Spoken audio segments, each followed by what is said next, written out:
dată cu centru.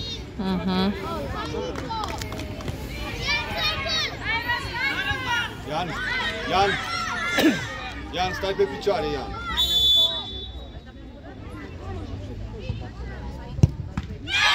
Băi, Nicolae, băi. Hai, Ian, tu acum, haide, stai pe picioare. Nu-i nimic, nu-i nimic.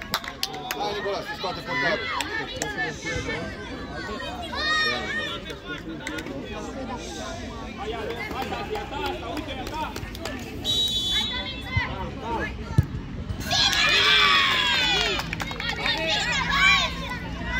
Nicolae s-a crezut că el o să plece pe dreapta și rămâne centru gol. Ian, pe picioare, da? Stai pe picioare.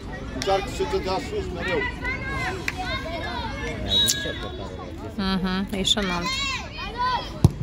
Bun, bravo, bravo, bravo. Da, bravo. Bravo. Miguel, zi aia. Bravo, bravo.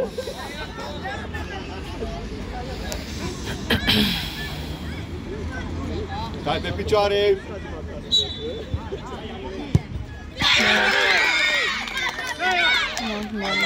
Bun. Liniște. Asta se concentreze.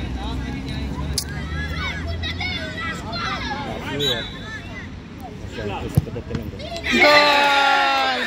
Bravo, măi,